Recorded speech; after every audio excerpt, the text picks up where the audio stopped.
Ocurrió un viernes 13, noviembre de 1992. Nadie ha podido olvidarlo. Si hay un suceso traumático en nuestra historia reciente, ese es este. El propio nombre de la población ha quedado marcado, como una herida no resuelta del todo.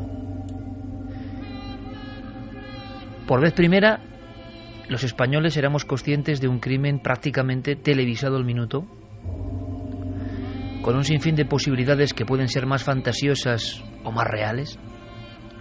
Por vez primera los españoles asistimos a una nueva forma de hacer televisión, que a veces rozaba el espectáculo más morboso, pero también una realidad que superaba cualquier tipo de conciencia previa. Era el horror en grado sumo. Esa población tiene un pequeño cementerio con 3 figuras que se alzan hacia los cielos como si fueran ángeles. Es la estatua que recuerda a Miriam, Toñi y Desiré, las niñas que desaparecen un viernes 13, noviembre de 1992. Las niñas de un lugar que se llama Alcácer.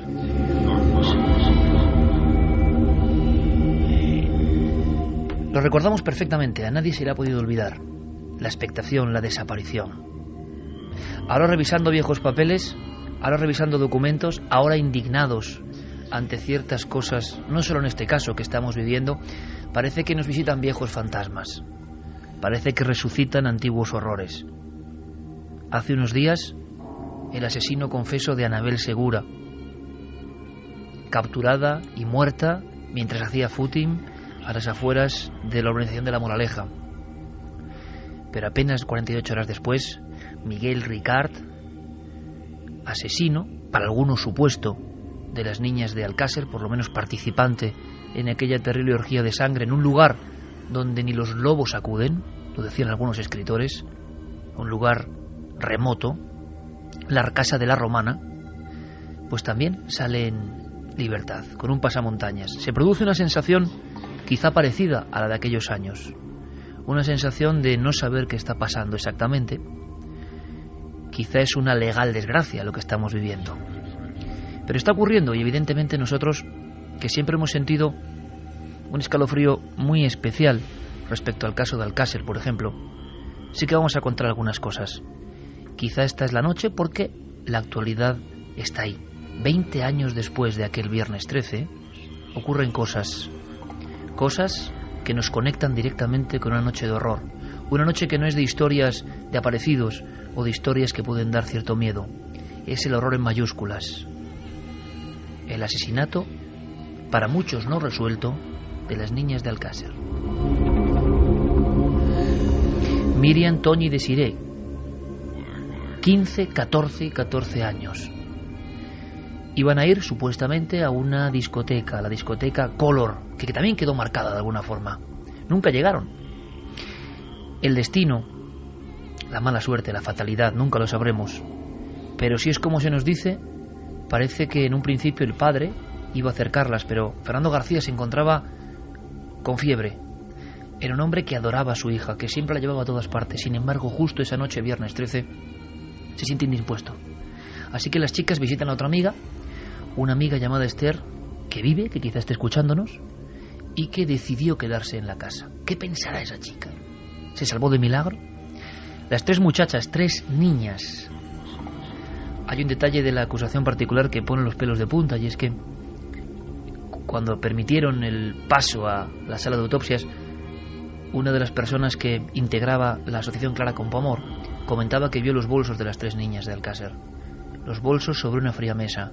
Y eran bolsos con chucherías, bolsos con caramelos, bolsos con personajes de dibujos animados. Todos fuimos conscientes de que eran 3 niñas. También sabemos que era una época convulsa, la época en Levante de la Ruta del Bacalao, la época de un movimiento que hoy parece ya casi prehistórico, pero que estaba en plena ebullición, de fiestas clandestinas, de mucho movimiento. Alcácer estaba, digamos que en pleno meollo de esa ruta, una población dura, una población que nunca había dado que hablar y que de repente se vio en el centro del mapa. Aquellas niñas iban por la calle. Un muchacho las acercó. Quizá el objetivo era esa discoteca Color, a 1,5 kilómetros de las afueras de Picassent, una población muy cercana. Pero parece ser, según se dice en el sumario, que ese coche tuvo un problema. La fatalidad parece mentira, en un trayecto de apenas 800 metros que les quedaba. Y las 3 niñas se bajaron del coche y quedaron en la gasolinera. Cuenta la historia oficial que en ese momento un coche con varios individuos, no se sabe si 2 o más individuos, se aproxima, quizá pidiendo ayuda o solicitando la atención de estas 3 muchachas. Allí se pierde la pista. Casi 2 meses después, el 27 de enero de 1993, unos colmeneros, en un día con frío, descubren lo que ellos piensan que es un puño de hombre con un reloj, una mano cadavérica que, como con un siniestro saludo, parece emerger de las entrañas de la tierra. Allí llegan buenos amigos de este programa, como Javier Martínez, del periódico Las Provincias, que asiste aterrorizado a la exhumación de 3 cuerpos. Lo primero que se ve son 3 cinturones juveniles, y después la Guardia Civil, que pensaba ya en una fuga, en trata de blancas, en una huida, en un secuestro, confirma la peor de sus pesadillas. En una fosa, en ese paraje absolutamente inhóspito llamado La Romana, en una casa de la que apenas quedan las estructuras o el esqueleto de piedra, ahí, enterradas, llevaban no se sabe cuánto tiempo, las 3 muchachas, Miriam, Toña y Desiree. Rápidamente, la propia policía, la Guardia Civil, contempla que hay un volante médico expedido a un tal Anglés. En realidad es Antonio Anglés, aunque viene a nombre de su hermano. Él a veces hacía esos giros extraños de cambiar su propio nombre. Es un detalle que a los seguidores de la teoría de la conspiración, de la que hoy también hablaremos por supuesto, no les casa. Había habido vientos tremendos, pero ya aparece el volante.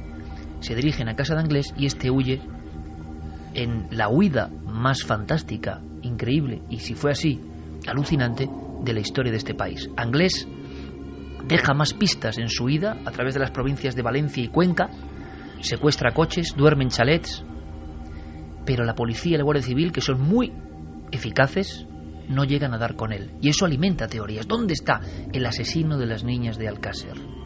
Mientras tanto, Miguel Ricard, que llega a la misma puerta de los Anglés, es detenido, y en ese primer momento parece que confiesa.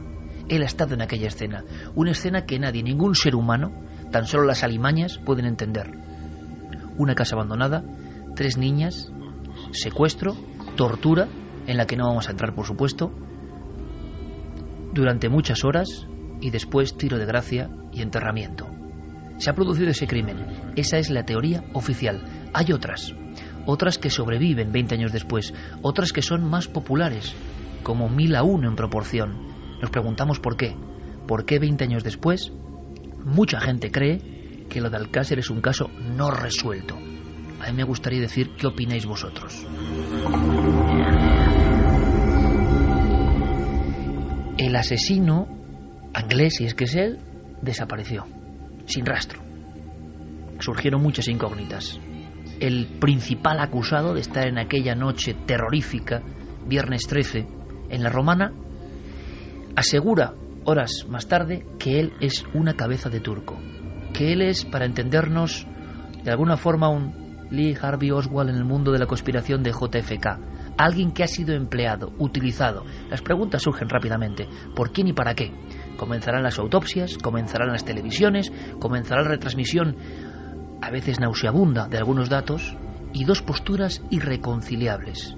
Los que creen que 2 delincuentes comunes han secuestrado a las niñas, es un crimen sexual, y luego las han torturado y las han enterrado, y la de quienes piensan, y son los que viven en Internet de alguna forma, o los que insuflan esta teoría, que yo no sé cuál es la verdadera, os lo puedo asegurar, ni nadie de este equipo sabe cuál puede ser la verdadera. Creen que hay un grupo de poder, una secta, un cripto club que secuestra a las niñas, utiliza para eso lo que diría el argot de la delincuencia, a 2 machacas para hacer ese trabajo sucio, y que luego incluso también les piden que les den el tiro de gracia a cambio de algún tipo de beneficio. Todo ha sido una escenografía, una fiesta macabra. Estamos en la época en la que se habla de snuff movies, de grabaciones de muertes, de rituales de sexo extremo. Pero todo esto es leyenda, todo esto se ha mantenido en el tiempo, hay pruebas para saberlo. Os aseguro que es desagradable, os aseguro que no íbamos a hacer este programa, pero la sorpresa nos ha dejado la sangre helada. Con un pasamontañas, visiblemente más fuerte, en un andén de estación con destino a la provincia de Jaén, de repente, como ese viejo fantasma, aparece Ricard. Por lo que sabemos a día de hoy, acusado de las muertes de 3 niñas, una noche, viernes 13, 1992. Os adelanto ya, y abrimos líneas de contacto de inmediato, que hay una explosiva entrevista con Juan Ignacio Blanco esta noche. Ahora os contaremos un poco Juan Ignacio Blanco quién es, por qué se convirtió en hombre polémico también, se asoció con el padre de una de las niñas y creyeron que estaban detrás de la verdad. No es la verdad oficial, estaban convencidos de que había un grupo sectario, entre comillas, vamos a llamarlo así, que había hecho un ritual. Y no solo eso, que lo había hecho antes y que quizá lo sigue haciendo después. Por lo tanto, todos los padres, todas las madres de este país podían estar en peligro. Se consideraron justicieros, creyeron con el aplauso popular que iban a llegar a la gran verdad. Pero esa gran verdad, si seguimos los documentos, se ha convertido en juicios, se ha convertido en multas, se ha convertido en amenazas de cárcel. ¿Seguirá manteniendo Juan Ignacio Blanco, el criminólogo de la tele, el hombre que dejó prácticamente sus quehaceres y se metió en la espiral demoníaca y oscura de Alcácer, lo que decía en su día? ¿Qué ha sabido? Sin poner ni quitar, simplemente dejándole que hable a él y a otros participantes de la opción más ortodoxa, podéis opinar. Nosotros nos guardamos nuestra propia opinión. Sinceramente, no tenemos argumentos, o quizás sí nuestros compañeros lo digan, para mantener una y otra hipótesis. Abrimos líneas de contacto. Carmen, buenas noches. Buenas madrugadas, Iker. Un tema espinoso y estoy seguro que a muchas personas le van a surgir esos fantasmas. Pero claro, estamos en una semana de delirio absoluto. Estamos viendo auténticos demonios, no digo solo por este caso, y ni sé qué ocurrir exactamente en este caso, pero muchos, tiene una lista y Javier Sierra que da pavor, que están saliendo a la calle y que será muy legal y todo lo que ustedes quieran, pero esto sí que da miedo. Vamos a abrir líneas de contacto, Iker, para que nos hagan llegar sus opiniones, sus preguntas sobre los temas sobre los que vamos a tratar esta noche en Milenio 3. A través de las redes sociales nos tienen que buscar en Nave del Misterio, en Twitter, en Google Plus y en Facebook, y nuestro correo electrónico milenio3 con número @cadenaser.com. Javier Pérez Campos, compañero, buenas noches. Hola, Iker, buenas noches. Con Jerey Martínez y con esta música de Eros 9, que es un poco de pesadilla, y es verdad, estoy seguro que hoy vamos a tener pesadillas algunos del equipo y algunos oyentes, y yo lo lamento mucho de verdad, porque no es nuestra motivación. Nos conocéis ya un poco y queremos trazar líneas de ilusión, de entusiasmo, de misterio, sí, pero aprendiendo algo. Yo no sé si vamos a aprender algo, lo que sé es que es la noticia y que muchos de vosotros habéis preguntado qué pasó con esto. Hablamos a veces de conspiraciones lejanas y la gran conspiración sobre un tema criminal es la de Alcácer. ¿Habrá argumentos o no los habrá? Ojalá saquemos algo en claro. Santiago Camacho, buenas noches. Buenas noches, Iker. Javier Sierra, buenas noches, compañero. Buenas noches. Y con Fermín Agustí, Diego Marañón, Guillermo León, todo el equipo, Nave del Misterio, todos preparados en ikerjiménez.com. Yo quiero que escuchéis muy atentamente, porque hay documentos importantes. Empezamos rápidamente con Vicente Garrido, para saber, primero, por qué es una autoridad mundial. Segundo, porque es valenciano. Tercero, porque es profesor de allí. Cuarto, porque siguió todos los hechos. Y Vicente Garrido lo tiene claro. No hay ninguna conspiración. Por desgracia, 2 delincuentes comunes, asociados en una noche de juerga extrema, hicieron esto. ¿Vosotros qué pensáis? Escuchamos a Vicente. Bueno, creo que todas las ideas que se pusieron sobre la mesa en aquellos años eran un poco producto de la situación de pánico que se produjo y la consternación, porque era la primera vez en la historia de España, y de hecho no ha habido posteriormente otro delito de esas características, ¿verdad? Entonces era la primera vez en España y por ahora la única que se había asesinado a 3 niñas o a 3 jóvenes en un mismo hecho criminal. Eso generó una situación de pánico, de incredulidad, y estableció una digamos, situación de consternación en la sociedad como nunca había ocurrido.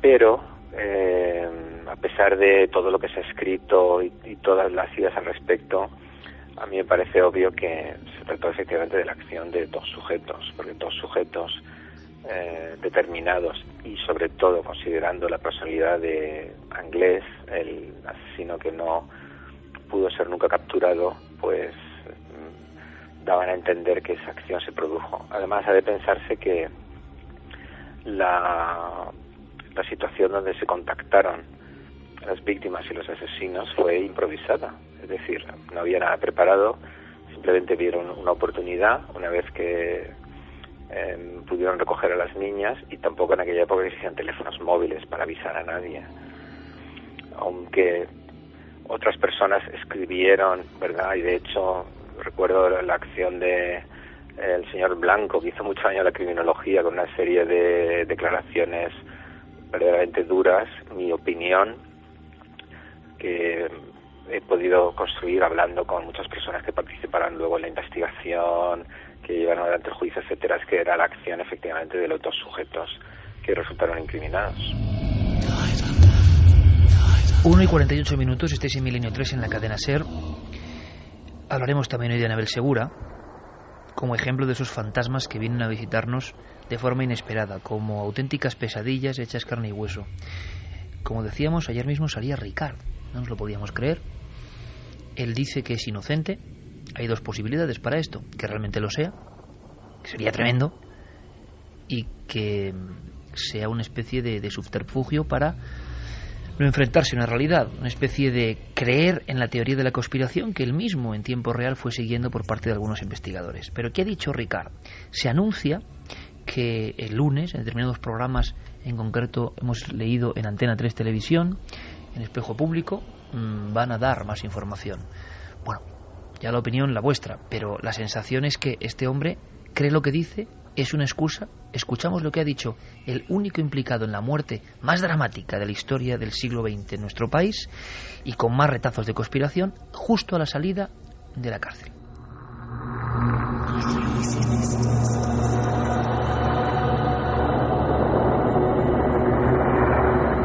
La verdad es que mantengo lo que dice en su día, que soy una puta cabeza de turco de esto, y punto, se ha acabado. No he infringido la ley en mi vida, he cometido errores, he robado un banco, he hecho gilipollas, pero de ahí a lo otro, no. Lo que hicieron con esas chicas no tiene perdón de Dios.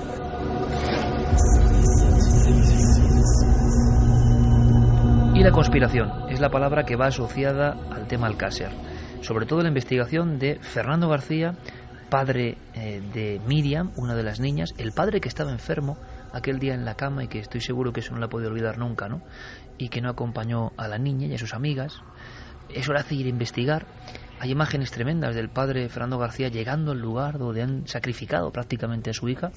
Eso puede acabar con cualquiera. Se alía a él Juan Ignacio Blanco, que es un periodista que yo conocí hace muchos años, un gran periodista de sucesos, y que ya cada uno de vosotros libremente podéis opinar si se le fue la cabeza con este tema de Alcácer, que era demasiado, o si realmente él creía que estaba tocando una verdad y que iba a hacer justicia. La opinión libre, como siempre. Pero la conspiración, ¿qué opinan de la conspiración los investigadores? Por ejemplo, Juan José Requena, que ha hecho un libro sobre Alcácer recientemente, Javier Martínez de las Provincias, la primera persona que ve el lanzamiento o exhumación de los cuerpos, o el maestro Paco Pérez Avellán, que es sorprendente, que antes creía en la versión oficial y ahora parece que no. Les escuchamos.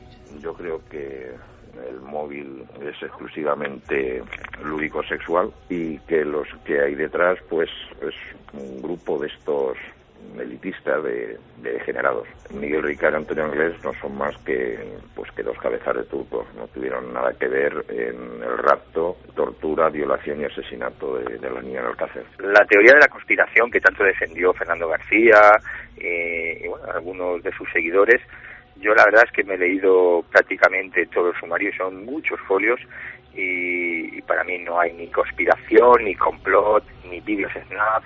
Como mucho cabe la posibilidad, y de hecho la sentencia deja la puerta abierta a la participación de una tercera persona. Yo no creía en esto hasta que lo comprobé perfectamente en el sumario, ¿no? Que efectivamente hubo unos responsables intelectuales que no fueron nunca capturados.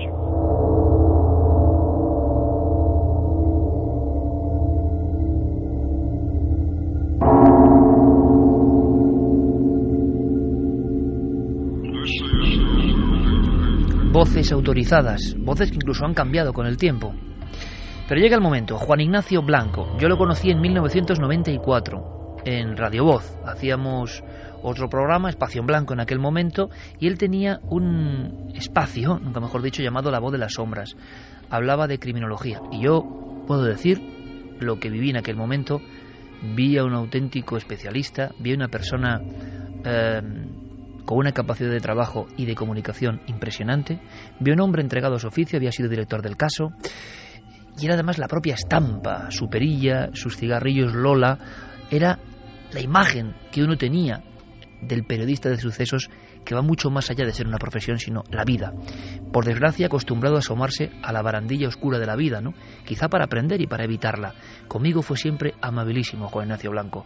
Me brindó charlas de horas y horas durante muchas noches sobre casos como el niño de Somosierra, el niño pintor y tantas cosas. Nunca hablamos de Alcácer en aquel momento. En aquel instante él no se había metido a fondo en la historia. De repente lo hizo. Gozó de una popularidad sin precedentes. Hicieron tándem el padre de una de las niñas y este periodista que vais a escuchar. Para algunos loco, para algunos delirante, para algunos equivocado completamente. Para otros héroe, para otros seguidor de la auténtica realidad que se esconde aquí. Para algunos justiciero que quería llegar a la verdad.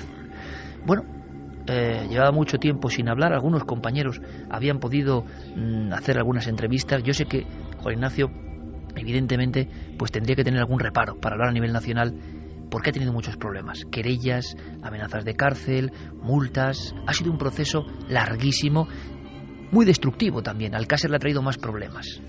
La gran pregunta es si Juan Ignacio Blanco, el que abrió la caja de Pandora diciendo, ojo, Alcácer no es lo que nos han contado, es otra cosa, mantendrá punto por punto lo que decía.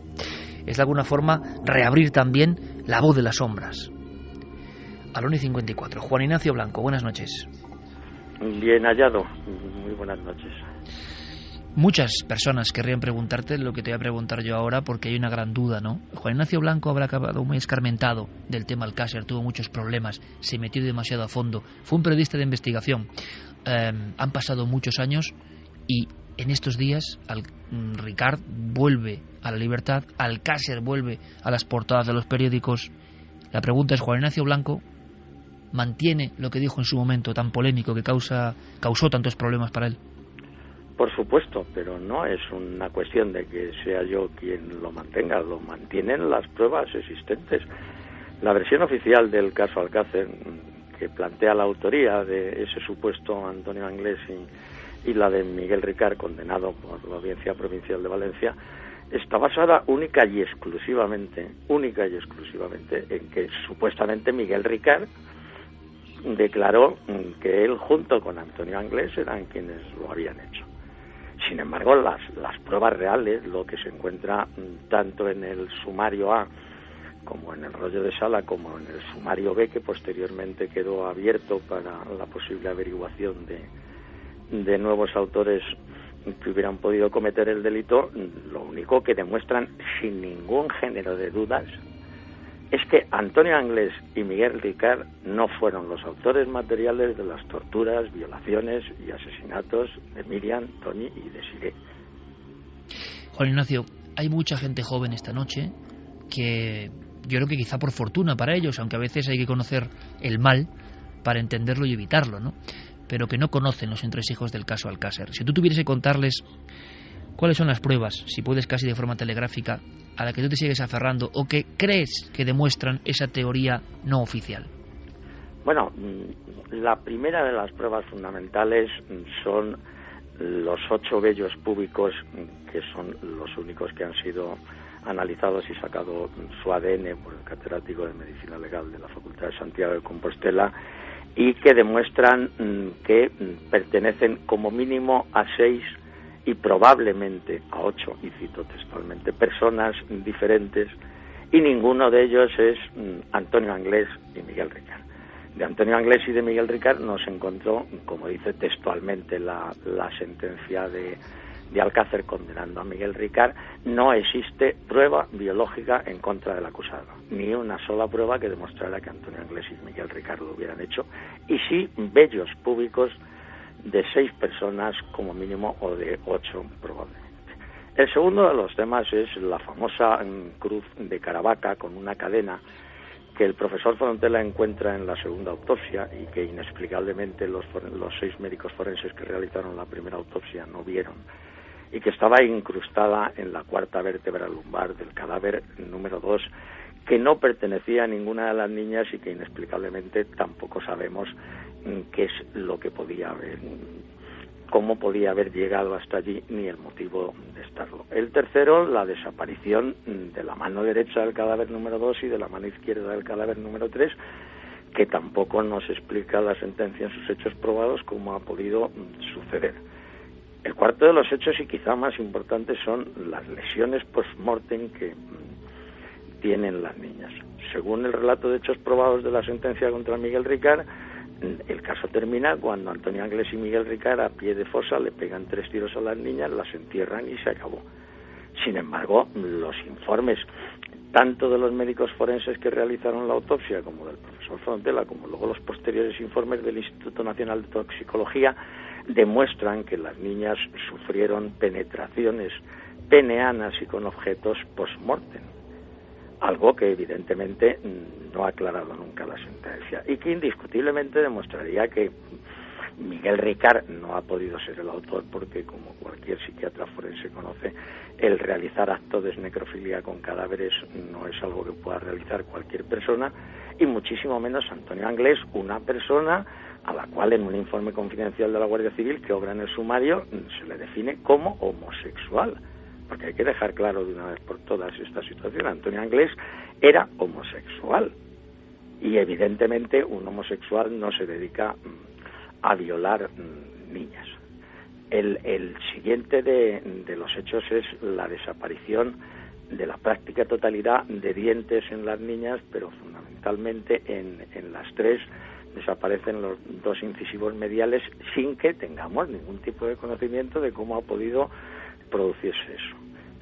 La ausencia de la mayor parte de las uñas en los cadáveres de las niñas, que si no hubiera existido doble enterramiento, como plantea la versión oficial, pues tendrían que haber aparecido en el interior de la fosa en ese cribado tan minucioso que luego se realizó y que sin embargo no aparecieron, y esas uñas tuvieron que desaparecer en algún lugar. Juan Ignacio, está clarísimo, y además lo estás argumentando, pues como tú sabes, con una gran rotundidad. La gran pregunta que nos hacemos desde fuera, sin saber qué ocurre y por qué este silencio y por qué esta hipótesis tiene tantos seguidores en la red, pero no, evidentemente, entre los legisladores u otros investigadores, incluso periodistas que se enfrentaron a vuestra teoría. Tú la encabezabas, ¿no?, junto a Fernando García, de alguna forma, digamos, popular. Todo el mundo os conocía. Hay detalles y anécdotas tremendos. La gente confiaba plenamente, ¿no?, en que ibais a llegar a una verdad que era mucho más peligrosa y que sobre todo iba mucho más allá de Alcácer. ¿Por qué? ¿Por qué no triunfan estas pruebas, Juan Ignacio? ¿Por qué 20 años después la teoría que se sigue manteniendo es la de que Ricard y Anglés hicieron todo esto? Sin embargo, ahora Ricard lo que dice, y parece que se anuncia, no podemos dar más datos, pero parece que se anuncia en un programa de Antena 3 el próximo lunes, declaraciones explosivas. Sabemos algo, que es que él dice ser un cabeza de turco. ¿Qué opinas primero de estas declaraciones de Ricard en concreto? Hombre, en realidad Miguel Ricard, hubiera sido el autor o no, al salir de la cárcel sus declaraciones lógicamente tendrían que ser las de yo soy inocente y yo no he hecho nada. Eso es algo que es absolutamente lógico. No va a salir de prisión reconociendo y diciendo que violó y mató a las niñas. Evidentemente, él lleva manteniendo hace mucho tiempo el mismo papel y la misma situación desde antes de empezar el juicio.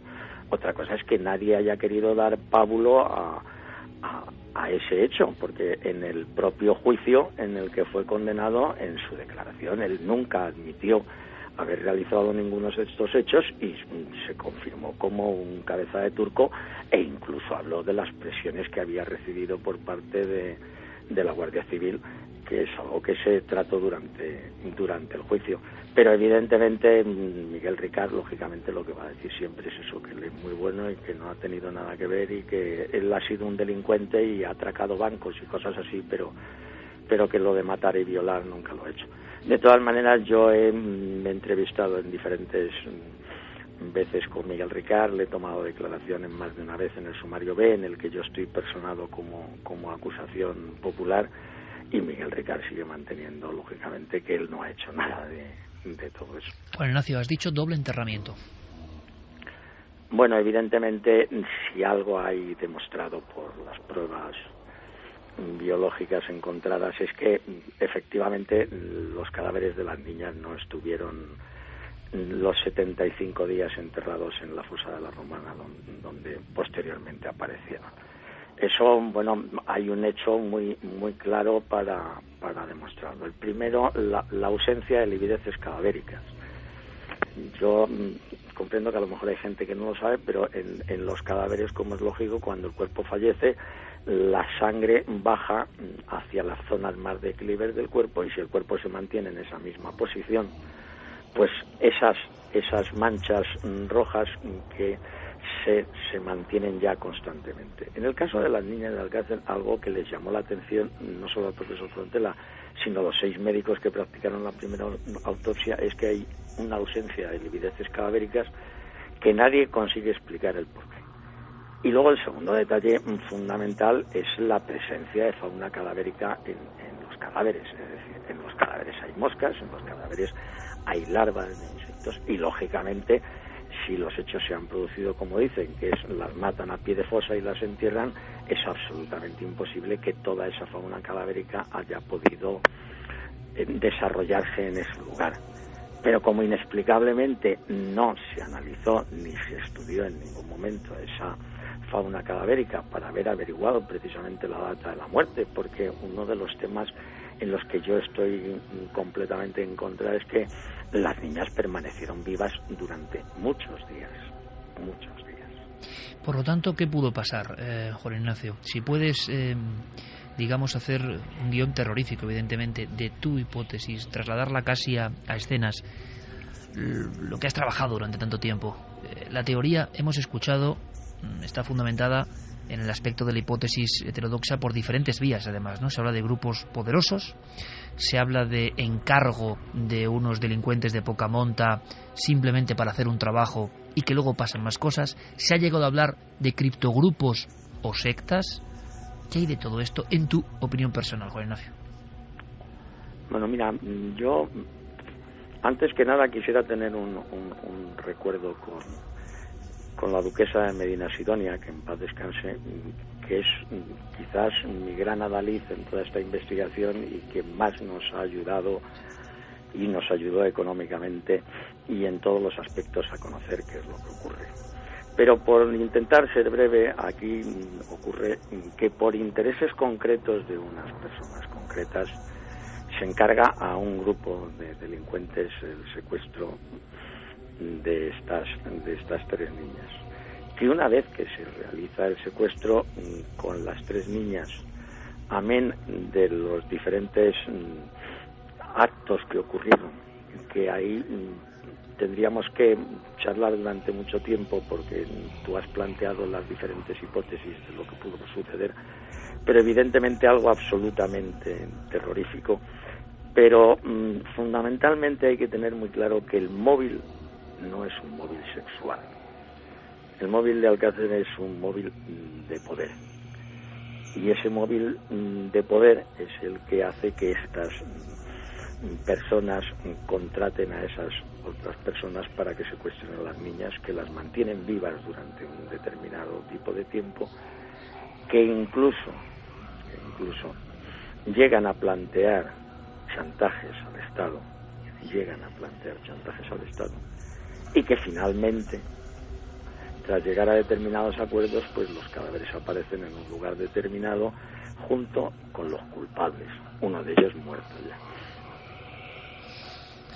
Nos hablas, por lo tanto, de un grupo de personas que trazan una especie de plan macabro con un sentido no sexual, como tenemos todos más o menos asumido, ¿no? Que hay un crimen sexual con una serie de vejaciones sobre las muchachas.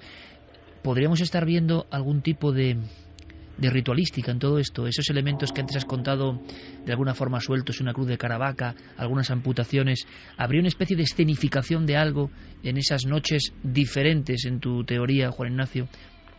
Exactamente. Es que una vez que se tiene el producto, y perdón por la expresión, que no es ningún menosprecio hacia las niñas, pues se realizan con ella otro tipo de actuaciones colaterales. Es decir, aprovechando que tenemos esto, vamos a utilizarlo por aquí, vamos a utilizarlo por aquí y vamos a utilizarlo por aquí.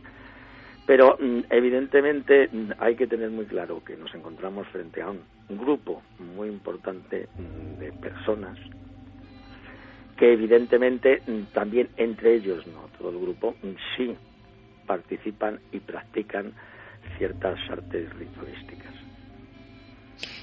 ¿Se podría ahondar más en eso, Juan Ignacio? ¿Ritualístico en qué sentido? Porque yo he escuchado grupos, estaba muy de moda, y tú lo sabes como periodista de investigación que eres, el asunto casi del satanismo, la criptomasonería, sociedades secretas, o grupos más bien de personas adineradas que quieren dar rienda suelta a sus perversiones, porque son mundos muy diferentes, ¿no?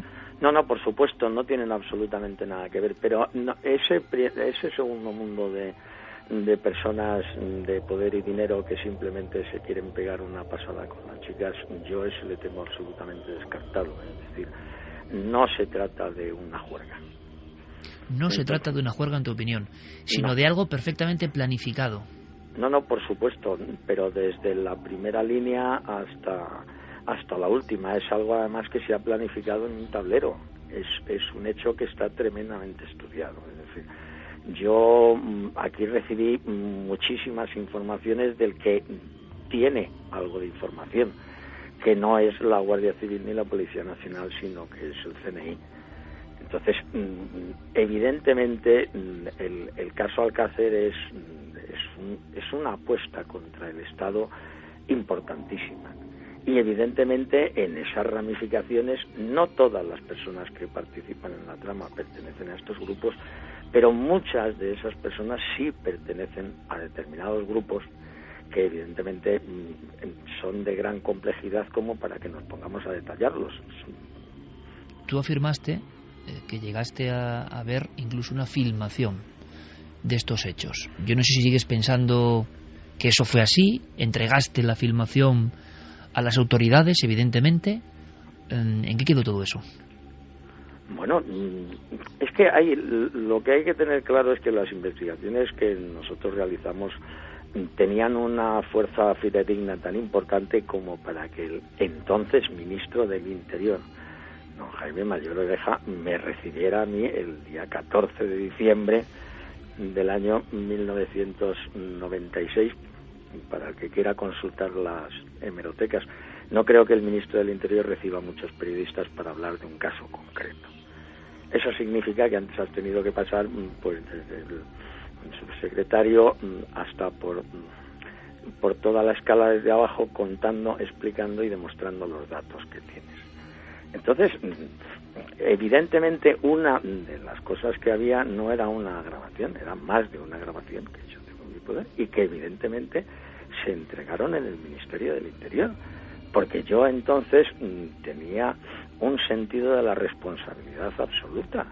Yo podía haber editado sin comprobar la veracidad o no de las cintas cuando estábamos en el Mississippi, haberlas publicado y haber montado algo chinche o haberlas vendido o haber ganado dinero, pero yo entendía que eso tenía la gravedad suficiente como para entender que el caso Alcácer no lo voy a resolver yo, el caso Alcácer lo tienen que resolver los tribunales de justicia, evidentemente con la ayuda y participación de los miembros y fuerzas de seguridad del Estado. Entonces yo, claro, que entrego esa cinta al asesor del ministro en las siguientes reuniones que nosotros mantenemos. ¿Eran filmaciones reales? ¿Tú identificabas a los ver, personajes? La más importante de las que hay no es una snap movie. Nunca he comentado que sea una snap movie. Es una filmación en la que está sobre una camilla el cuerpo de una de las niñas y van pasando por delante en una especie de fila, como rindiendo no se sabe qué, porque no se hacen gestos, van pasando, van parando, van mirando, pues como cuando alguien va a un velatorio, y aparecen pues eso, una serie de personas que entran por una zona de la escena, dan la vuelta a la camilla y salen por el otro lado. Juan Ignacio, este grupo, este criptogrupo de poder, tú crees en su existencia, y la pregunta ¿es el único acto, el de Alcácer? Porque también hay una pregunta ahí pendiente, ¿no? ¿Estas personas siguen siendo un peligro? ¿Esa escenificación es única? ¿Hay que tener miedo porque estas personas siguen con la sed de volver a hacer chantajes con ritualística de este tipo? Por supuesto, eso no hay duda. El que se han producido más casos es algo auténticamente real y demostrable. Además es algo de lo que algún día me gustaría charlar contigo detenidamente, pero por supuesto que lo han hecho más veces. ¿Después de Alcácer incluso?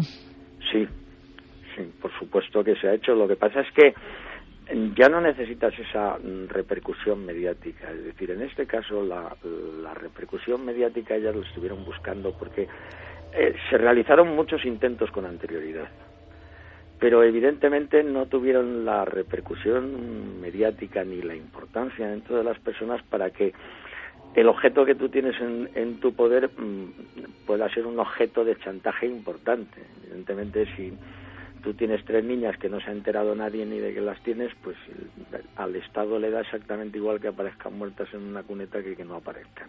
Y es uno de esos tantos asesinatos que se producen en nuestro país, de los cuales, pues como desgraciadamente ya las páginas de los sucesos parece que en este país no se producen asesinatos nunca, y tenemos una media de 3 asesinatos diarios, y sin embargo yo leo las páginas de sucesos de los periódicos, que me sigue gustando mucho, interesando mucho, y aquí no matan nunca a nadie. Es decir, entonces, salvo asesinatos muy concretos que hayan podido, bueno, en el caso de Marta del Castillo, determinados casos que han, gracias a la labor de los medios de comunicación, pues les han dado más bombo y más platillo, el resto de los sucesos no desaparecen, pero evidentemente claro que estas personas siguen matando, ¿sabes? Y matarán cada vez que lo necesiten.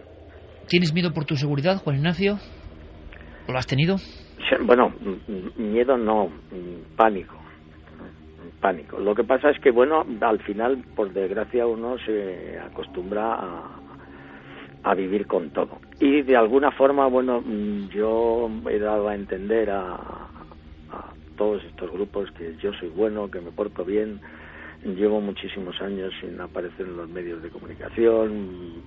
Intento no hablar de Alcácer en general, de todas estas cosas, y de momento me tienen tranquilo. Otra cosa es que, bueno, pues uno siempre tiene guardadas ese tipo de cosas que la gente te dice: ¿por qué no se publica el vídeo en internet?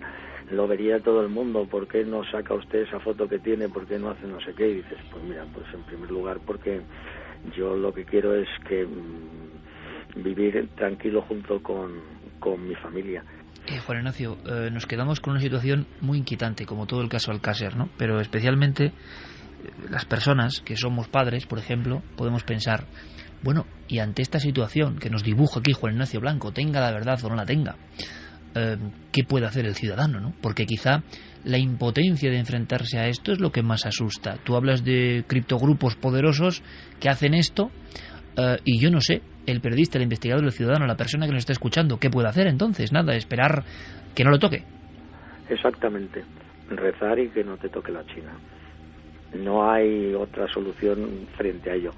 Lo que sí ha habido, y es algo de lo que sí me siento tremendamente orgulloso y que quizás ha sido lo que ha dado sentido a todo lo que he hecho, es que yo tengo la absoluta seguridad de que le he salvado la vida a más de un niño y una niña. Y eso ha merecido la pena por todo lo que se haya hecho. Juan Ignacio Blanco, que ha sido un auténtico placer hablar contigo, saber de ti, de tus investigaciones que prosiguen.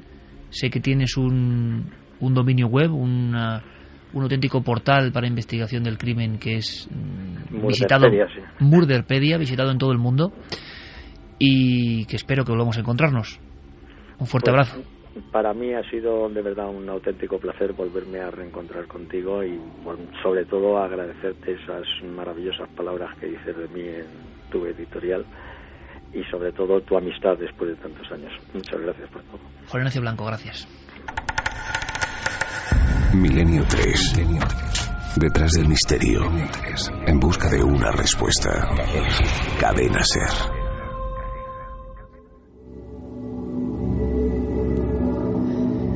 2:16. Aquí tenemos todos una cara de muy mal cuerpo, y no lo voy a negar, y es la realidad. Ahora escuchamos vuestras opiniones. Quiero dejar claro que ni Milenio 3, ni la cadena SER, ni yo como director de este programa, ni ninguno de sus componentes, tiene ninguna verdad. Ni apoya una teoría, ni descarta otra. Somos simplemente periodistas que 20 años después contemplamos, repito, helados, asombrados, los sucesos que están pasando en nuestro país. No es solo Anabel Segura o Alcácer, son de momento 77 en una lista que da pavor.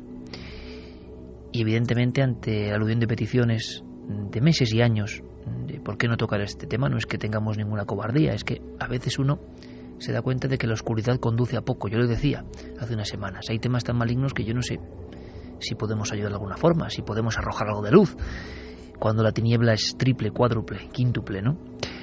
Pero creíamos que periodísticamente esto puede interesar. Viven en la red, y lo vamos a comprobar, dos teorías irreconciliables, como en otros casos, en las conspiraciones españolas y en el asunto de Alcácer. La vertiente descartada por legisladores y muchos periodistas e investigadores, como habéis escuchado, tiene todavía muchas adhesiones, ¿no? Santiago Camacho, Javier Sierra, Javier Pérez Campos, Carmen, todo vuestro. ¿Qué opináis de lo que habéis escuchado? Bueno, yo puedo entender que después de escuchar el discurso de Juan Ignacio Blanco haya mucha gente que pueda decir, bueno, vale, sociedades secretas, criptogrupos, todo esto pues suena un poco fantasioso. Yo quisiera hacer una pequeña reflexión. Puede suceder en Los Ángeles, en Johannesburgo, en Medellín, en Glasgow, en cualquier gran ciudad. Vamos a imaginarnos una pandilla de un puñado de delincuentes que su máxima aspiración es controlar un puñado de bloques de un determinado barrio. Para entrar a formar parte de ese grupo, te van a pedir una cosa. Te van a pedir que elijas una víctima al azar, una ama de casa que pasa por la calle, un chaval que sale del instituto, y lo mates. Eso ha pasado 20.000 veces. Estamos hablando de una pandilla de mataos que quiere controlar 4 bloques de un barrio. Si esa pandilla no es de mataos y no quiere controlar 4 bloques de un barrio, sino que es de gente que quiere controlar todo un país, ¿qué te piden para asegurarse su lealtad?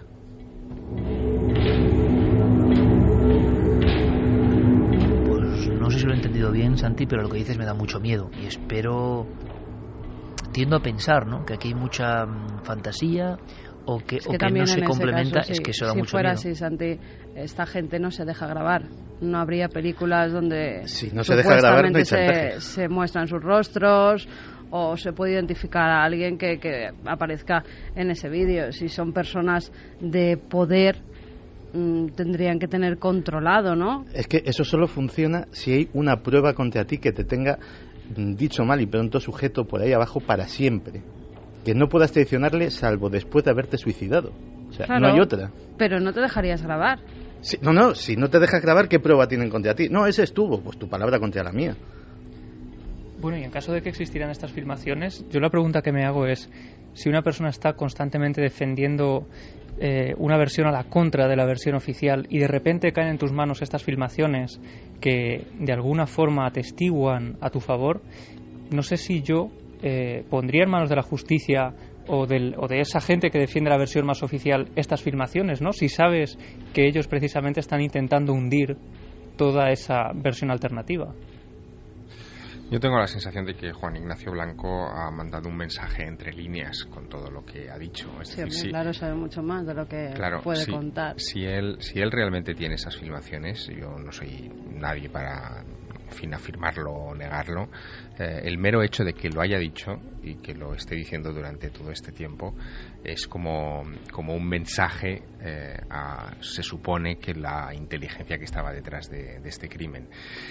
Si las tiene, y como dice Javier Pérez Campos, no las ha puesto en manos de la justicia, en fin, está en una situación muy delicada el propio Juan Ignacio Blanco, ¿no?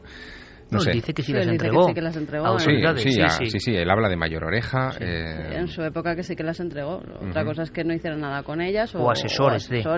tampoco igual directamente, sino asesores de...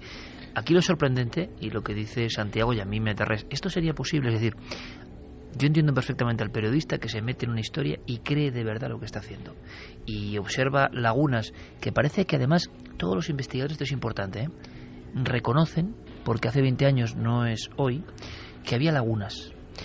Y entonces, claro, imagínate un padre, la violencia psíquica que lleva un padre que le ha pasado esto a su hija, acompañado de un buen criminólogo como es Juan Ignacio Blanco y buen periodista, cualquier dato que perciban, imagino que les parece una autopista hacia su hipótesis. Quizá trazada con demasiado riesgo, quizá no se completa del todo, no lo sé. Escuchad esto porque es muy interesante, amigos, porque sobre los errores, Avellán, Vicente Garrido, JJ Requena, todos los especialistas que hemos ido consultando también hablan. Y es sorprendente, porque parece que todos creen que en estos casos criminales tan complejos, con tanta presión mediática, con todo un país buscando a esas niñas, toda esa premura, pues tuvo errores. Pero errores son una cosa y teorías fantásticas como, ojo, hay que decirlo, la mayoría de investigadores piensan que todo esto que cuenta Juan Ignacio Blanco son teorías fantásticas. Ya la opinión es libre. Escuchamos. Hay muchísimos puntos negros porque examinando el sumario oficial pues nos encontramos pues desde que aparecen 3 cinturones cuando en realidad nada más habían 2. Los cadáveres cuando son encontrados están vestidos y se descubre que han sido algunos de ellos devorados parcialmente. Aparecen con barro, los restos tienen barro. Cuando La Romana era un paraje donde hacía más de un mes que no había llovido, además un terreno calizo, no arcilloso. En fin, hay demasiadas cosas raras. La inspección ocular y la recogida de pruebas tampoco fue particularmente brillante. Pero repito, esto lo vemos ahora con la perspectiva de 21 años después. Yo revisando muchos crímenes de hace pues esos años o periodos muy cercanos, pues encuentro con frecuencia lagunas, deficiencias que hoy en día serían inexplicables. Que hubo fallos en la investigación, por supuesto, pero no hay que olvidar que las 2 primeras declaraciones de Miguel Ricard confiesa los hechos y da una versión con una serie de detalles sobre cómo les realizaron las lesiones que coinciden con las lesiones que luego detectaron los forenses en las autopsias. Luego, a partir ya de la tercera declaración, intoxicado quizá por esa teoría de la conspiración que defendía Fernando García, es cuando se inventa que la habían torturado. Por ejemplo, en el caso de la niña de Alcácer, el levantamiento de los cadáveres es una cosa que todo el mundo debería estudiar para ver cómo no se debe hacer un levantamiento de cadáveres. Y así sucesivamente. Cuando pusieron el potente ojo público de la televisión sobre el sumario Alcácer, todos empezamos a aprender que había que cambiar, que hay que mejorar los métodos de investigación y de lucha contra el crimen en España. Evidentemente Alcácer cambió muchas cosas, ¿no? Y de aquellos barros vienen estos lodos y la sensación tremenda de incluso dentro de los que defienden la conspiración hay personas como JJ Requena que habla de un crimen sexual, lo que imaginamos casi de leyenda, que igual es verdad, yo no lo sé ni aquí nadie lo sabe. Pues un grupo de personas muy adineradas que con una especie de desviación sexual quieren un espectáculo con personas capturadas, pero por otro lado en la conspiración, lo habéis escuchado hace un momento, Juan Ignacio Blanco dice que no, que de eso nada, simple chantaje. A mí hay un aspecto en esta historia que es de mero contexto histórico que me preocupa un poco, ¿no? Cuando ocurre la desaparición de las niñas de Alcácer en 1992, uno de los temas que aparecen con más frecuencia en las páginas de los periódicos en ese momento es el tema de las sectas. Totalmente. En 1990 y 1991, lo recordaréis, una diputada, Pilar Salarrullana, se pone al frente de una comisión parlamentaria para el estudio de las sectas y se habla continuamente de sectas satánicas aquí y allá, y el foco además se pone sobre la Comunidad Valenciana en ese tiempo. De Levante, sí. Exacto, toda la zona de Levante es el epicentro de malísimas organizaciones como las Hermanas del Halo de Belcebú y otras con nombres igualmente siniestros. Con el tiempo se demostró, con estudios un poco más rigurosos, que muchas de las acusaciones y de las denuncias de Pilar Sala Rullana y de esa comisión parlamentaria para el estudio de las sectas estaban fundamentadas en la nada. Había leyenda, por tanto. También. Exactamente, es decir, que había salpicado incluso a la vida del hemiciclo una serie de informaciones que estaban basadas en rumorología, que cuando se fueron a investigar hubo otros investigadores y periodistas de investigación como Pepe Rodríguez, por ejemplo, que se metieron más a fondo en esa cuestión y que descubrieron que detrás lo que había era humo, es decir, absolutamente nada. Cuando salta el tema de las niñas de Alcácer, desde un primer momento se habla también de este asunto de las sectas y se lo vincula, yo creo que por un contexto histórico natural en ese momento, porque era de lo que se hablaba en Levante fundamentalmente. Por lo tanto, yo no sé, de verdad, no lo sé, porque no lo sé. Si de repente, a fecha de hoy, 21 años más tarde, seguimos equivocados con ese asunto y también puede que nos encontremos con humo detrás.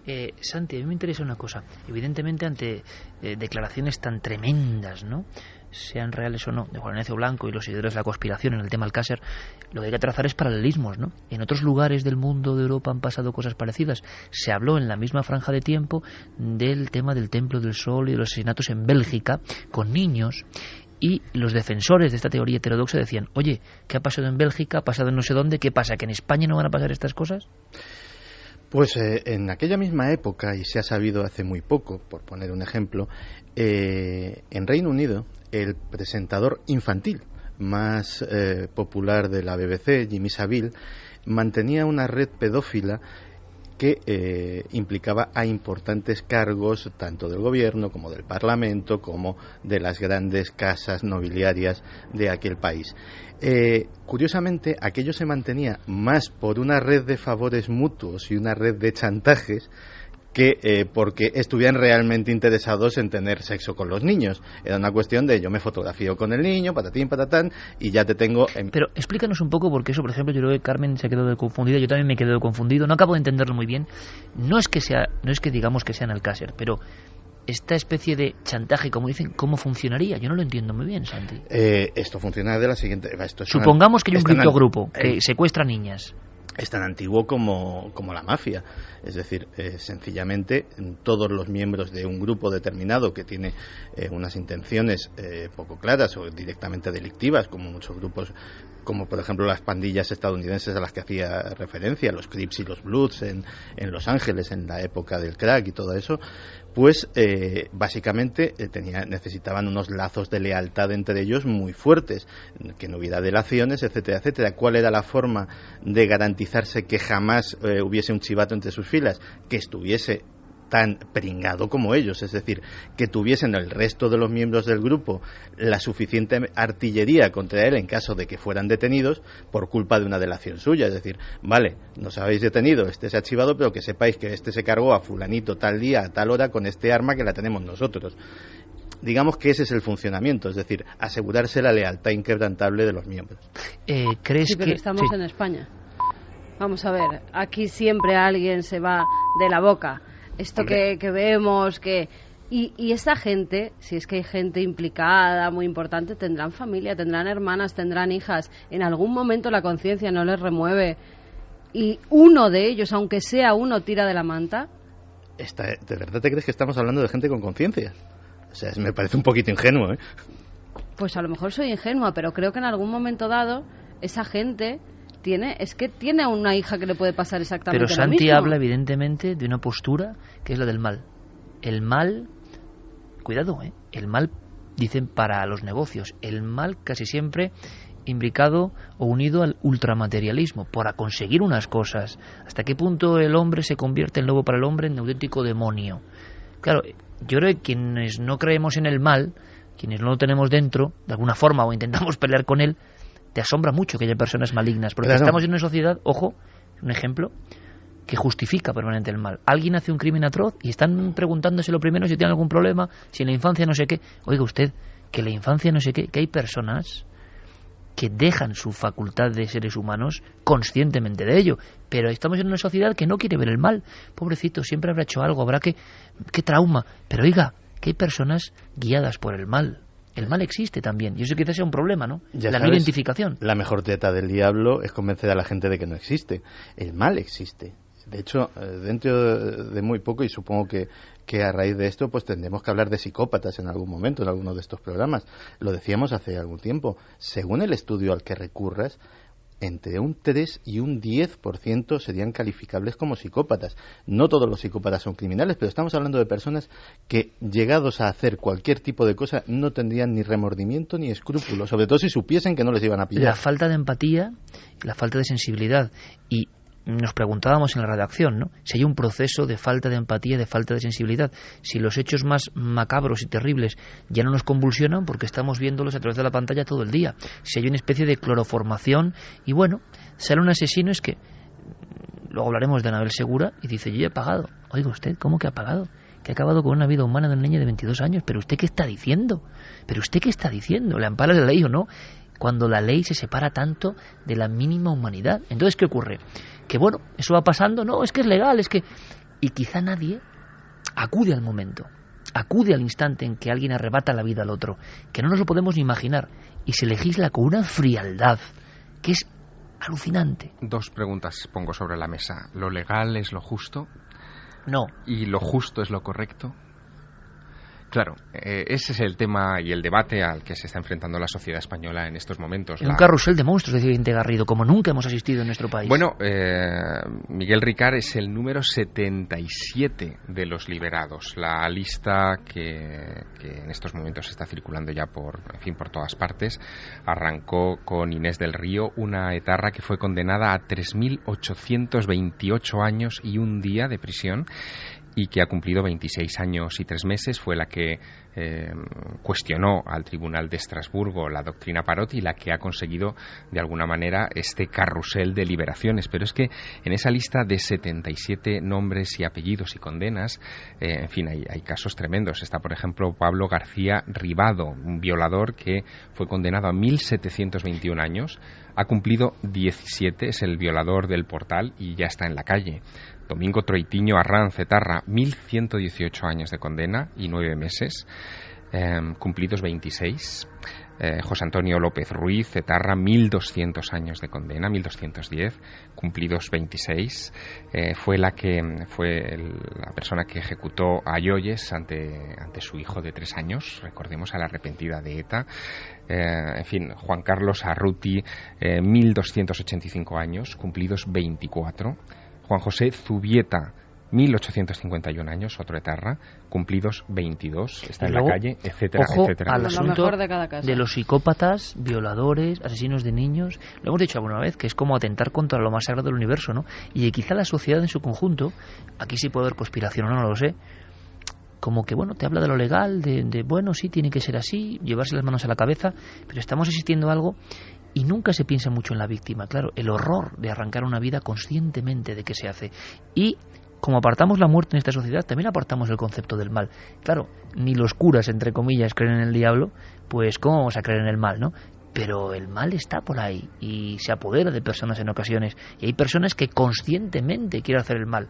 Se encuentra con una sociedad muy permeable, blanda, yo creo que en muchas ocasiones, y que siempre está justificando. ¿Qué opinará nuestro público? Por cierto, hay una cosa que me interesa. Vamos rápidamente, porque apenas tenemos tiempo, y esto es muy denso, pero nos ha venido encima, y es parte de la mente humana también y del mundo en que vivimos. Todo lo que fue Alcácer acabó muy tocado, las familias destrozadas, los lugares marcados. Ahora lo comentamos, porque es también la radiografía de este lugar. Pero ¿qué opina nuestro público? Yo no sé si estarán también a favor de la teoría de la conspiración, si creen que hubo algo más, si es natural en el ser humano fantasear e imaginar que hay algo más donde no lo hay, no lo sé. Hay de todo, pero la mayoría de mensajes que nos llegan apuntan más hacia la teoría de la conspiración. Alejandro Almaviva dice crimen de iniciación. IPL71, Ricard fue conseguidor y los que mataron emplearon torturas militares extremas que estos panolis ignoraban y tiro en la nuca. María José Pulido, es curioso que las grandes desapariciones en España recogen todo el Mediterráneo. Armando decía: resulta sumamente extraño todo lo que rodea el crimen de las niñas de Alcácer. A pesar de ello, sacó varias conclusiones. A nivel personal, se han silenciado todo lo posible las irregularidades sobre las pruebas encontradas para esclarecer los hechos. Resulta inexplicable la desaparición de Anglés, y lo más curioso es que después de la vorágine periodística acaecida se instaura el más absoluto y sospechoso inmovilismo a la hora de aclarar de una vez por todas lo que ocurrió en aquellas fechas. Por otro lado, relaciono las penas ridículas a horribles crímenes. Me gustaría conocer la sentencia impuesta al asesino de los atentados en Estocolmo. David dice: no me creo que haya criptogrupos detrás de estos crímenes. Si algo ha quedado claro es que los inculpados eran unos tarados desequilibrados. Eso para mí es suficiente. Esto no es la naranja mecánica, creo. Este tema es muy desagradable, la verdad. De Real Tweet dice: Juan Ignacio Blanco salvó su vida a costa de no publicar y difundir lo que realmente sabe. Rafa Bordes: Juan Ignacio Blanco ha hecho posiblemente las declaraciones más importantes de la historia de España. Madre mía.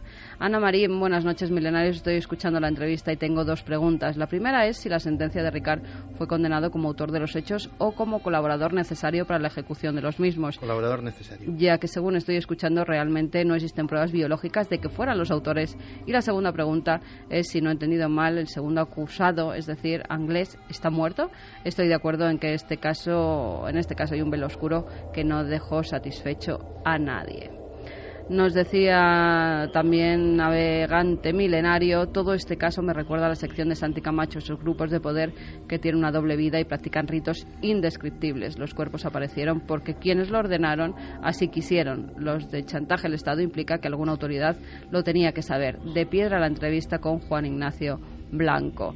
Antonio Recio: yo no veo conspiración, sino un asesino que intenta escaquearse, primero para evitar la cárcel y ser castigado por los presos, y ahora para intentar que la gente le deje en paz. Es simplemente un asesino que dice: nunca he infringido la ley, he atracado un banco. Además, aunque solo hubiese participado, es igual de culpable, aunque se hubiese limitado a poner a las niñas en manos de terceros por dinero o el motivo que sea.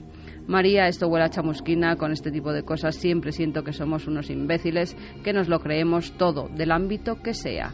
Fran Fernández: madre mía, cuántas lagunas, por favor, que un caso de tal magnitud pueda tener tantas carencias es infame. Baurk: tiene una pinta de que aquello fue una orgía con drogas y alcohol que se fue de madre y se tapó de malas maneras. Inés Luján: Juan Ignacio Blanco ha resumido todas las incoherencias del caso Alcácer. Está muy claro que la versión oficial es imposible. Vinico: Ángel, Anglés y Ricard no fueron los únicos. Seguro que había más gente y de poder e influencias. Zombie dice: el crimen de Alcácer guarda similitudes con los crímenes de los narcos en México o Colombia. Eloy Olmo: esto sí que es un misterio. ¿Cómo pueden liberar a asesinos? ¿Una ley de derechos humanos? Manu Fernán: entonces, ¿por qué sigue vivo Ricard? ¿No es un peligro para los verdaderos autores? Lo asombroso de todo esto es que algunas autoridades judiciales están diciendo que hay, dentro de esta lista amplísima que ha comentado Javier Sierra, violadores, psicópatas que creen que van a reincidir.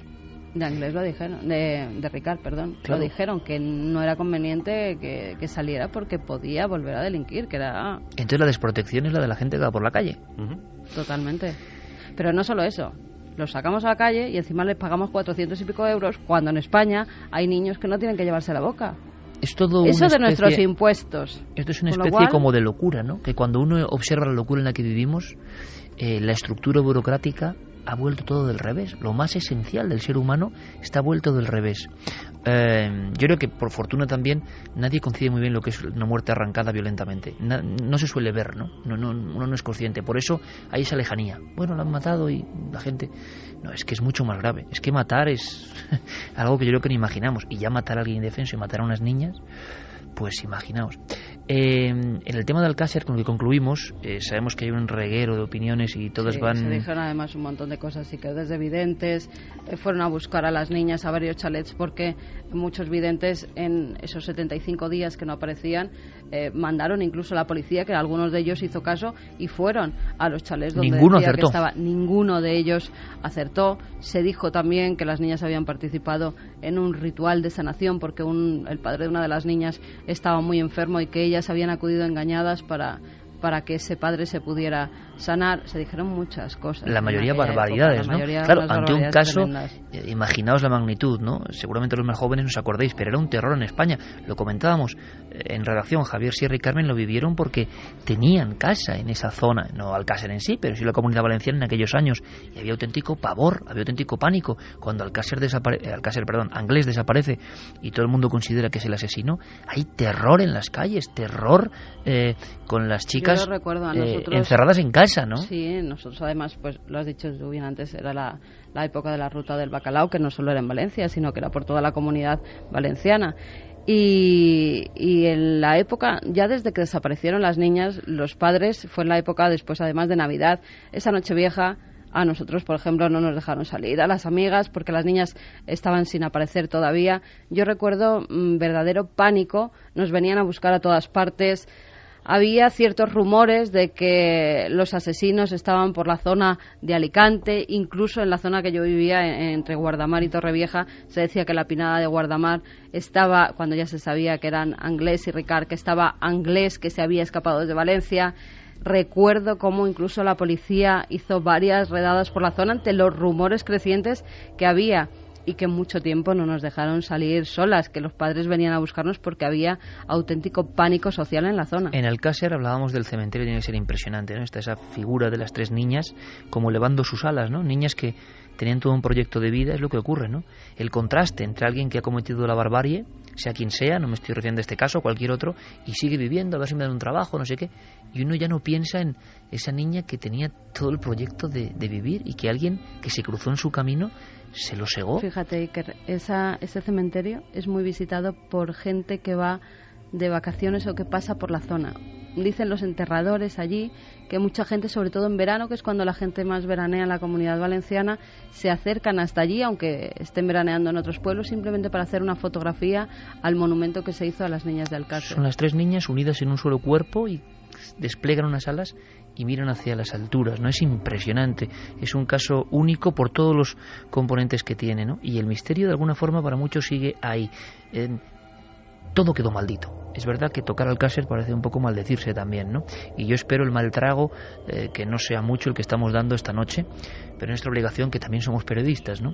Y esperáis de nosotros que contemos cosas que van al fondo de la mente humana, de la conspiración, de lo que no se cuenta, porque seguramente os contarán muchas cosas, pero esto seguramente también no.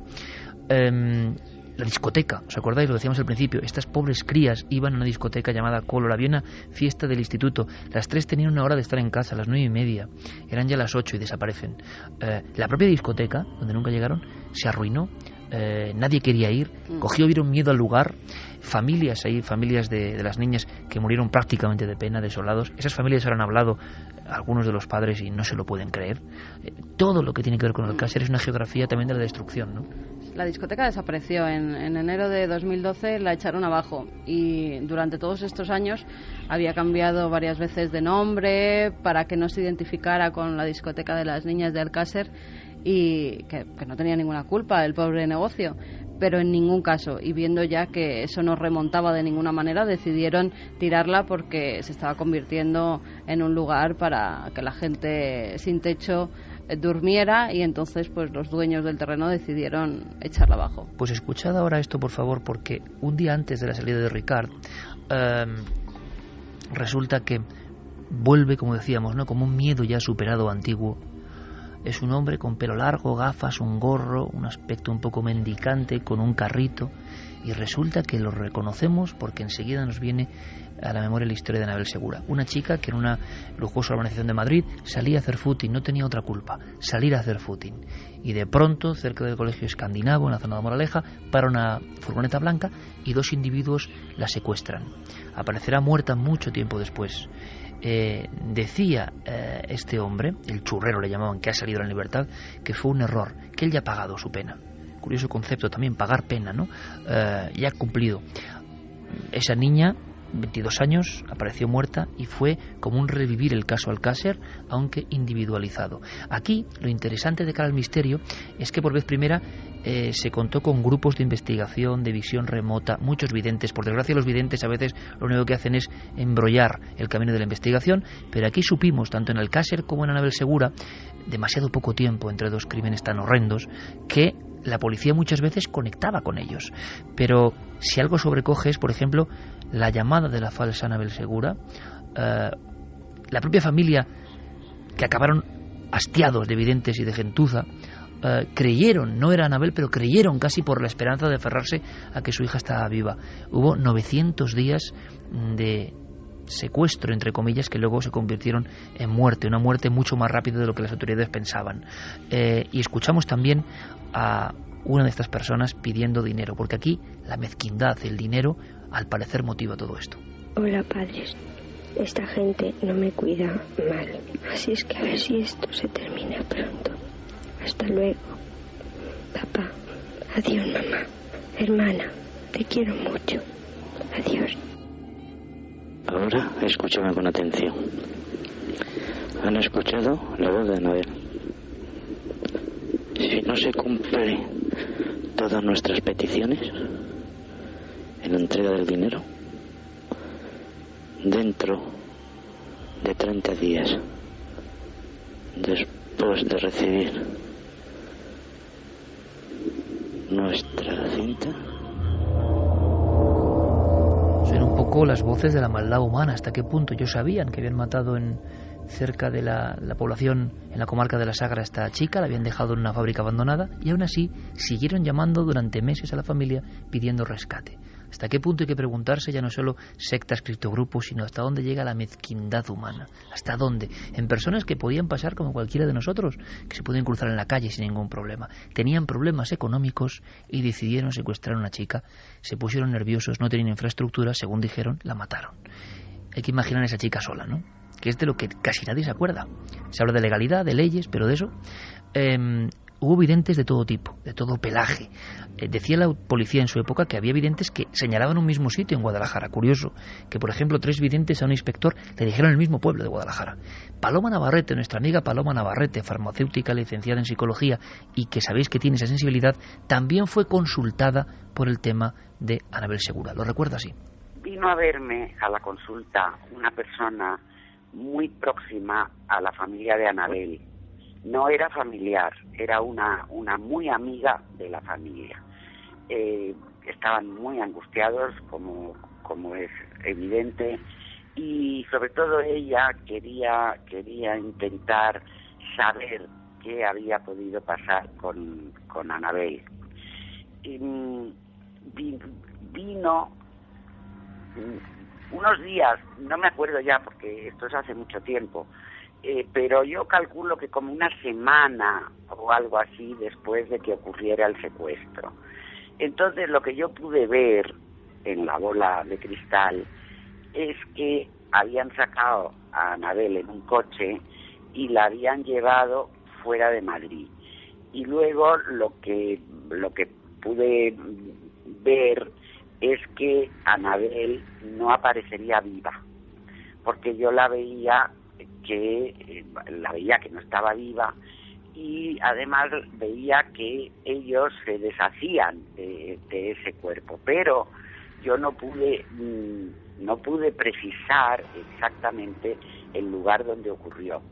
Yo dejé a esta señora que vino a verme la opción de comunicar a la familia lo que yo había visto o de no decirles nada. Ahí yo ya desaparecí del caso. 1993, la angustiosa desaparición de Anabel Segura. Y aquí ocurre una historia que conoce muy bien Javier Sierra en primera persona, única en la historia de la criminología y el misterio en España. Bueno, la historia la conozco porque en aquella época yo era redactor de la revista Más Allá, y la revista Más Allá, que en ese momento dirigía José Antonio Campoy, encarga una investigación muy curiosa en este asunto. Anabel había desaparecido en abril de 1993. A finales del verano de 1993, unos meses más tarde, decidimos en la revista Más Allá traer a 4 expertos de los Estados Unidos que habían participado en programas de espionaje psíquico. Esta es una historia que con los años después yo he ido conociendo mejor y he entrevistado a muchos de los que participaron en aquello, pero en época de la administración Carter se organizaron grupos dentro de las Fuerzas Armadas de los Estados Unidos que tenían como objetivo espiar de métodos y de formas muy curiosas, entre otras saliéndose fuera del cuerpo o provocando salidas de fuera del cuerpo o salidas al astral, como se diría en el argot esotérico, pues poder enviar esos cuerpos astrales, por ejemplo, a otras partes o latitudes remotas para ver qué está sucediendo, ¿no? Especialmente para espiar a los soviéticos. Cuando se acaba un poco la Guerra Fría o estos experimentos finalmente terminan casi todos en el fracaso, esos militares organizan empresas civiles para la búsqueda de personas desaparecidas, espionaje industrial, en fin, todo tipo de cosas. Más allá contacta con estos personajes y 4 de ellos vienen a España. Les vigila muy de cerca Francisco López Seivane, que es el periodista y escritor que se encargará de seguirles los pasos desde su llegada a Madrid hasta su marcha 6 días más tarde, y vienen para estudiar 2 desapariciones del momento. El caso de Anabel Segura y también el de María Ángeles Feliu, la farmacéutica de Olot. A ese proyecto lo llaman Proyecto Almas Perdidas y se organiza un operativo de investigación. Pero me gustaría que escucharas de la voz del propio Francisco López Seivane, que recuerda muy bien esta historia, por supuesto, digamos el perfil, el retrato robot de estos 4 investigadores que llegaron a España. Uno de ellos era un general retirado de la inteligencia americana, general Stubblebine, no recuerdo perfectamente el nombre, que se parecía, era una mezcla entre Lee Marvin y el Quijote de aspecto. Había un sargento retirado también de la inteligencia militar, muy gordito, que era técnico de seguimiento de satélites. Había una psiquiatra y había una mujer muy, muy gruesa también, que era pues una psíquica, ¿no?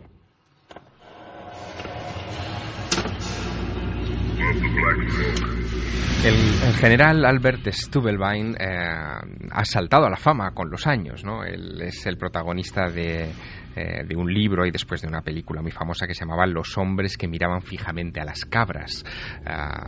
Participó en todo tipo de experimentos, algunos de ellos de naturaleza muy delirante, subvencionados por el gobierno de los Estados Unidos, digamos, en ese esfuerzo por crear una división de soldados paranormales o psíquicos, ¿no? Él es el que dirige estas operaciones en Madrid. Desde el principio contradicen incluso su propio protocolo, lo que mosquea severamente a Francisco López Seivane y también a la revista, que no solamente ha pagado sus viajes desde Estados Unidos, sino que les ha puesto un chofer con conductor a su disposición, un traductor, 2 suites en un hotel de lujo en Madrid, en fin, pidieron una serie de cosas casi como si fueran... o sea, más allá de Campoy, creían que esto iba a dar unos resultados rotundos, ¿no? Sí, estaban convencidos de que esto podría dar resultados y dar un vuelco a la investigación, y de hecho les pidieron incluso informes que después redactaron para la revista. Javier, creo que José Antonio Campoy además tenía cierta amistad con la propia familia, o sea, había un conocimiento... Sí, él estaba personalmente preocupado por toda esta historia, y viendo que los meses avanzaban y que la investigación no daba resultados sobre el paradero de Anabel Segura, decidió intervenir con toda la buena voluntad del mundo para que, en fin, se pudiera arrojar algo de luz. Pero fíjate, Francisco López Seivane, que como te digo, siguió muy de cerca todos los pasos de estos 4 personajes por Madrid y por sus alrededores, valoró así la operación Almas Perdidas. Fue una operación muy complicada, muy cara para la revista, muy bien intencionada, pero aquellos señores, que eran detectives psíquicos, pues demostraron ser hasta unos principiantes, porque se contradecían constantemente y no acertaron ni una. Introdujeron muchas contradicciones. Ellos decían que no querían saber nada del caso en sí, que no querían estar condicionados mentalmente, no querían tener una información que desvirtuara sus propias percepciones, pero a la vez requerían continuamente visitar los escenarios de los hechos. En fin, había una serie de elementos ahí que no coincidían. Y de hecho, la clase de contradicciones en las que incurren es lo que termina mosqueando ya definitivamente a Francisco López Seivane, que nos lo recuerda así. Primero, ellos mismos dijeron que para no contaminarse tenían la norma de no estar en contacto con nada. No querían saber ni el nombre de la persona secuestrada, ni las circunstancias en que esto ocurrió, ni la fecha, ni nada. Pero la llegaron a Madrid, nos hicieron llevarles al sitio donde las habían secuestrado, que previamente ellos habían visualizado y me habían descrito, pero cuando llegaron allí no encontramos por ningún sitio lo que habían descrito. Y era una contradicción, porque si no podían contaminarse, ¿para qué querían ir al lugar de los sitios? Entonces dijeron que no, que es que ellos recogían información, lo ponían en un protocolo, y esto se enviaba a una serie de detectives psíquicos distribuidos por todo Estados Unidos. Cada uno de ellos no tenía ni un nombre, 01, el 02, el 03, todos estudiaban el protocolo que estos enviaban, se concentraban y emitían su propio informe con lo que veían.